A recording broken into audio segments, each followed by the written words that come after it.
Hello, good morning po. Ngayon ay magbablog tayo ng mga native trees kasi super init. Ngayon ay March 10. April 10 pala. 2024. So, bali may mga native trees tayo dito. Yung tuog or tinatawag na Pteranthus quadrilatus. So, ito isa, dalawa, tatlo. So, sa liit ng lupa, kaya niya pa rin ma-survive pero tinanim lang natin sa mga bote ng mga Wilkins, ganun. So, kahit more than 1 inch na yung mga iba, masusustain pa rin. Kaso nga lang, sa init ngayon, araw-araw tayo nagdidilig pero kaya naman kahit every 2 days or 3 days nadiligan yung mga halaman. Tignan, natutuyo sila pero kadidilig ko lang kahapon. So, ito yung may tutulong natin sa climate change na sana kung yun mga lupain natin may pamamahagi bawat pamilya kahit tig-1 hektarya para hindi inangkin na madami tapos nakatiwangwang. Ang nangyayari kasi dito sa Pilipinas, binibili na madamihan yung mga lupa, walang pakialam ang ating government, napupunta sa mga Chinese. So aside sa West Philippine Sea na inaagaw ng Chinese yung EEZ zone natin para sa mga mangingisda natin, wala na silang mapangisdaan kasi yung mga gobyerno pinamimigay yung mga dating nakaupo. So dito naman sa kalupaan nag-start na rin mamili ng mga hektar yung mga lupain na sana kung pinamimigay lang ng ating gobyerno or ibebenta sa mga bawat pamilya ay masusustain na isang pamilya na magkaroon tayo ng mga pagkain. So, kahit ganon, hindi tayo inaasikaso ng gobyerno, tayo yung tutulong. So, kung maengganyo natin, lalo na tayo yung gumawa ng Native Trees Seedling Philippines, may 14,000 na tayong member doon, na maikalat yung mga native trees natin. Kasi itong mato, hindi na makikita ng mga apo natin, mga anak natin, yung mga kahoy na native. Ito yung mga kahoy na matibay. Ito dapat yung mga tinatanim sa mga mall kasi magandang silungan. Hindi katulad ng mga talisay na African talisay ang ganatingnan pero walang pakinabang. Hindi rin native sa atin. So ito yung mga native trees natin. Meron tayong ipil or yung native ipil natin. 3 klase yung ipil natin. Yung mas malalaki ang dahon, malaipil. So, insya bihuga ang ang tawag sa kanya. So, meron din tayong kamagong or bulong eta. May supa or sinundura supa. Ito po yun. Ito yun natin, ipil natin na malaipil. Ito po naman yun natin, ipil na native dito sa Pilipinas. May ipil-ipil doon pero doon ko lang tinatali kasi medyo mabigat yung daon ng ipil. Pero typhoon resistant po yan, matibay yun kahoy niya kumpara sa nara kapag maliit pa. Ang nara kasi medyo marupok. Tapos ang dahon ng nara kapag naglaglagan, mahirap walisan, medyo madami, makalat, hindi katulad ng ipil. So sana ang itatanim natin sa mga highway natin, maganda po yung ipil or ipil po, mas malalaki yung dahon. So meron din tayong tuog, ito yung mga tuog natin. Ito mga 4 years na to, nabili ko dati nung pandemic, tapos ito na lang yung natitira, may 5 pa. Nauwi ko sa probinsya, napagtanim doon ito, at least mga 50 pieces. Tapos naibenta ko dati yung mga buto na iba. Ito yun natin, hardest wood or mangkuno, hardest wood in the world. Sabi nga na sa 3,800 to 4,000 yun dyan kay score niya, pero hindi pa mismo natetes. May mga ironwood pero bukole sa Australia pero hindi pa ako nakakita ng buhay na bukole, puro yung mga wood lang ang pinipicture. So hindi na compare kasi yung tigas ng mangkuno or ironwood or sa Santos Timon Verdugonianos, hindi pa i-compare nung tinas nila yung pinaka hardest wood na bukole. So may mga eto, tignan nyo, nagkasya siya dyan. Nasa ano yan, siguro 30 pieces na medyo malalaki na. So karamihan dyan ipil, akle, may akle din tayo, akleng gubat. Ito po yun, may akle po tayo. So ito yung pwede nating may ambag sa climate change. Kasi kung hindi tayo magtutulungan, ang ginagawa ng ating gobyerno ay ginagawa nilang gatasan kapag pinupunduhan yung tree planting. Kasi yun isa sa mga pinamataas natin na opisyales. Ang sabi niya yung confidential fund niya, ginawang tree planting, pero wala naman maipakita. Bagkos sila yun bumibili ng mga lupa, mga kaalyado nila, ng mga Chinese. Namimili ng lupa, tapos pinapatag nila, ginagawa nila mga subdivision, gano'n, binibenta sa mga Chinese, libi-libong hektarya. So sana para matulungan natin ang ating kapwa Pilipino, dahil hindi naman tumutulong ang ating gobyerno, sana bawat isa sa atin or kahit 20% lang yung magtanim sa atin, napakadami. Matatamnan din natin ang mga nakalbong kabundukan. At dito yung mga iba natin mga native trees. Ito mangkuno, bumili ako dati ng 20 peraso, namatay na yung 12. Mainit kasi masyado, nakalagay lang sa ganito dati, nilipat ko sa mas malaki. So ito yung ginagawa ko pag wala akong trabaho sa ospital. Tapos pag may sasakyan tayo na pauwi sa probinsya, inuwi natin sa Bugay, Cagayan. Kasi naisipan kong i-vlog dahil sobrang init ngayon, wala man lang tayong ginagawa. So bawat isa sana sa atin, kung makapagtanim lang ng mga native trees, masusolusyonan.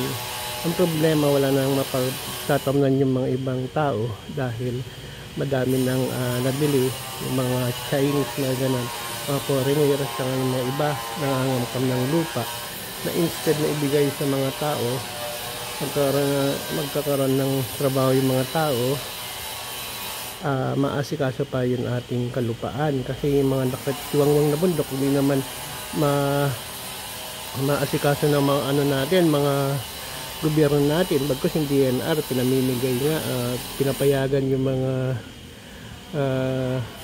protected areas natin na matayuan ng mga gusali, swimming pool, ganun, pero hindi naman sila nakakasuhan.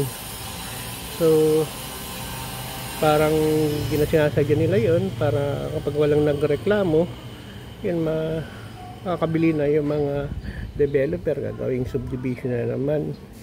So kahit yung mga kabukiran natin, wala na, hindi na nag-exist yung gobyerno, lalo na ngayon, parang nabudol tayo.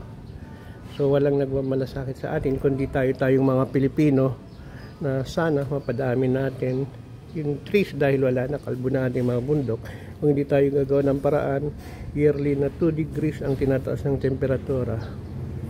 So kapag sa ngayon, more than 40 degrees na yung temperature natin araw-araw. So ngayon, bandang alas 11, pero napakainit na ng panahon.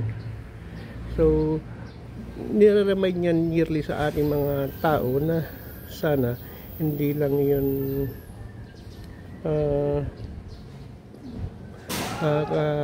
natin ang iambag natin sa earth, kundi kung ano yun magagawa natin, maaari natin gagawin para matulungan din natin yung Mother Earth.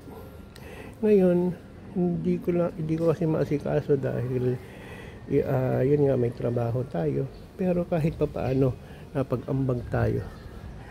Ito po yung paronapin or nakalimutan ko po yung pangalan. Ito yung mga pinupulot ko ng bunga ng nara kapag dumadaan ako, pumapasok ako sa ospital. So tinatanim natin. Ito po yung red nara. Yung red nara po, may spine yung bunga niya. At sa ang tigas nun, maganda yung haspi ng kahoy. Kasi nara pa rin ng pinakamaganda kapag halimbawa balak nyo mag talim ng kahoy instead na mahogany, mas malayo magandang nara, mas mabilis 2 to 20 to 30 years pwede na pong paputol. Mapapakanimbangan ng kahoy, mas mahal pa kaya sa mahogany, malayong mahal, 3 times yung bayad. So bakit ganun? Puputulin kung magtatanim, puputulin. Pwede pa rin po naman kasi yun, kasi pwede habang yung mga tinanim natin sa ilalim, pwede pa rin pagkakitaan. Sumusunod naman na lalaki. Sustainable naman po ang tree farming. Nakakatulong na sa klima natin, may pagkakakitaan pa tayo. Parang katulad ng baka, alagaan mo ng mga ilang taon bago maanak. Pero kailangan mong pakihirap, ipapastol siya para kumita. Pero ang kahoy, sa first unang taon, 2 taon, didilig-diligan mo lang siya, lilinisan. After that, kahit pabayaan mo, okay na.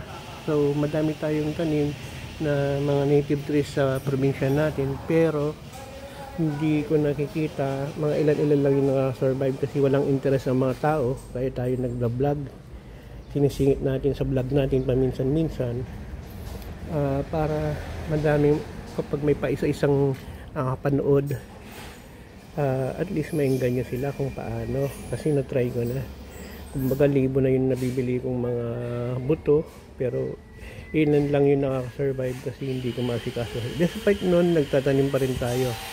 Katulad ng ipil, kapag bumili ng ipil, 1 kilo nasa worth 800 to 1.5. So naka 5 kilo na siguro ako. May mga ipil na rin akong namumunga pa isa-isa, mga 5 to 7 years old na sila. So ang dami, yung mga lawaan, yung mga dipterocarps, mahirap buhayin kapag full sunlight sila, pero pwede sa pagitan ng mga ipil, nara, kamagong, yun po. Ngayon, try natin ito na lahat makasurvive kasi nung pandemic pa to, hindi natin naasikaso. So, dito po yung pwede natin maiambag sa climate change. Aside that, kumikita tayo. Yun, may tanim din po ako dito na kaong. Kasi magandang gawing hanap buhay rin kapag namumunga na, gagawin mong suka. Marami siyang ng suka, mag-produce, kasi yung isang nakita ko na tangkay, mga pinapalabas ng YouTuber ng mga Malaysia, Thailand, Indonesia, halos mapuno isang isang 5 liters na Wilkins, bote ng Wilkins kapag nag-harvest sila. So ganun kayo nagkaroon ako ng interest dito sa kaong na ilagay sa mga pagitan ng mga native trees natin sa probinsya. So yearly ina-update ko, or twice a year na-update ko po yun, mga native trees natin na tinanim sa probinsya. Kaya kasi sobrang init, nagre-remind na kaya nating magtanim kapag ganung tag-ulan, para kapag nakasurvive na sila kahit tumama pa yung tag-init, walang ulan, makakasurvive pa rin sila. Pero at least kasi kailangan mo siyang alagaan for more than 1 year. Lilinisan mo kasi papatayin sila mga vines na tumutubo sa paligid kapag nagtanim. Hindi basta tanim lang, kasi kailangan din ng budget kapag nagtatanim ka, yun effort mo, ganun. So i-vlog pa rin natin kahit konti lang yung mga nanonood. Ngayon, ang gagawin natin, kung dadami na sana yung subscriber natin, pwede tayong mamigay. Balak ko nga sa mga pinupost ko na tungkol sa pag-alaga ng mga bangos, sa pag-alaga ng baboy namin. Kapag naging 1,000 na yung subscriber natin, mamimigay po tayo. Halimbawa, baboy, yung mga magko-comment po, pipiliin natin kung yung mga deserving, halimbawa, yung pang 100 na nag-subscribe, ganun. Or yung mga natin, nag-comment, yung pang 20 na nag-comment, bibigyan natin ng incentives, halimbawa isang biik, mga ganun. So pag sama-samahin natin yung native trees, yung pag-aalaga ng mga baboy, saka yung pagbabangusan, so may mga incentives tayo na pamimigay para maengganyo natin yung pagtatanim ng kahoy, yung pagpa-farming, para kahit papaano makatulong tayo sa mga mahilig mag-farm, sa mga mahihirap po ang target natin na tulungan. So ito lang po yung mga native trees natin. Itong supa, Sinundora supa, may tuog po dyan, tinago ko kasi medyo maganda to. Ito po siya. So pang-apat yan, bale 5 na lang yun na titira. Ito yun, magkuno or Santos Demon Verdogonianos, kamagong po. Ito po yun, tindalo or Apsela rhomboidea. Ito yung malaking supa. So pasensya na, maingay po kasi may ginagawa dito sa tabi namin. So ito yung mga ito pala yung isang tuog, panlima. So hanggang dun na lang po, sana may maengganyo tayo kahit papaano sa mga native trees natin. Ngayong magandang magtanim ng mga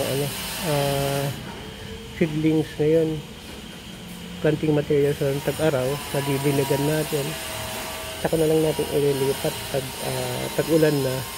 Mas malaki po yung chance ng survival nila kasi nasa 7 years na po akong nagtatanim ng mga native trees natin, at sa tingin ko yun yung kailangang i-adjust, hindi yung tanim lang ng tanim tapos at the end mawawala rin.